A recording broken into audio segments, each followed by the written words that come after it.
Hola, soy Manuel Portela, abogado y licenciado aquí en el estado de Nueva York, en las Cortes estatales y federales.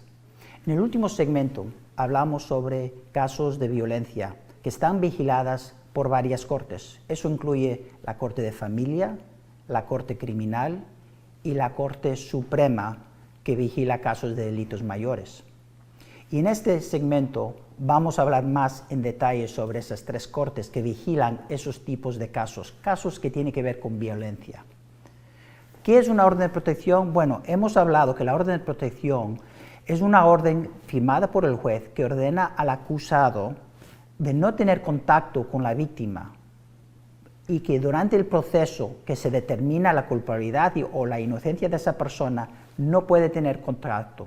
Y hay dos tipos de órdenes de protecciones. Hay la orden limitada y la completa. Entonces, hoy vamos a enfocar más sobre las tres cortes que vigilan casos de violencia y órdenes de protección. La Corte de Familia es una corte que lleva casos civiles. Eso quiere decir que la determinación dentro de la Corte de Familia no va a tener consecuencias criminales contra la persona que está acusado, pero es un proceso civil para determinar si en la casa hay violencia doméstica. Ahora, hay ciertos requisitos para traer un caso en la Corte de Familia que tiene que ver con violencia doméstica para que una persona pueda conseguir una orden de protección. Hay que demostrar primero la relación, en que sea una relación íntima o que las personas viven en el mismo hogar. Entonces, ¿cuáles son las personas que pueden traer el caso dentro de la Corte de Familia? Bueno, primero puede ser entre esposos, puede ser cualquier miembro de la familia que están relacionados por sangre, o puede ser parejas que han tenido una relación íntima o que también comparten un niño en común. Esas son las personas que normalmente traen casos en la Corte de Familia cuando hay situaciones de violencia doméstica, cuando hay hostigamiento, intimidación o mismo abuso sexual.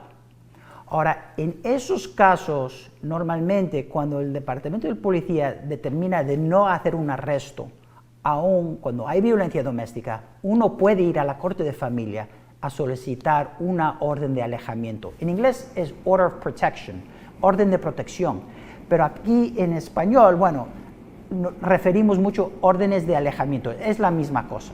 Entonces, es una orden que la persona tiene que mantenerse aparte.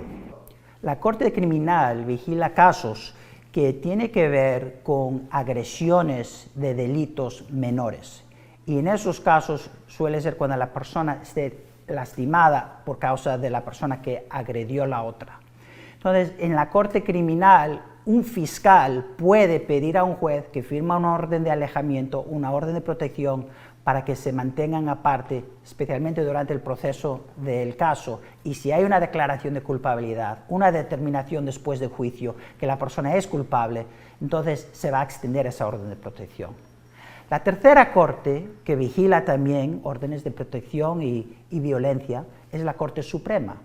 Y en dos tipos de casos, suele ser en casos civiles como divorcios, en que durante un proceso de divorcio uno siente que necesita que la otra persona no le hostiga o que no le molesta y puede conseguir una orden de protección durante el proceso de un divorcio, o también en casos criminales, pero al nivel de delito mayor. Entonces, en casos, por ejemplo, cuando los partidos no son conocidos, en casos como robo, o acoso, o secuestro, o abuso sexual, ahí también la Corte Suprema puede también firmar una orden de alejamiento que no puede haber ningún contacto y suelen hacerlo.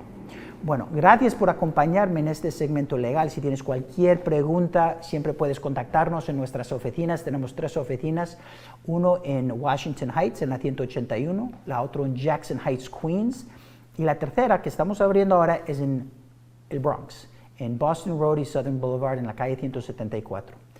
Puedes contactarnos al 212-927-7363. Gracias por acompañarme hoy.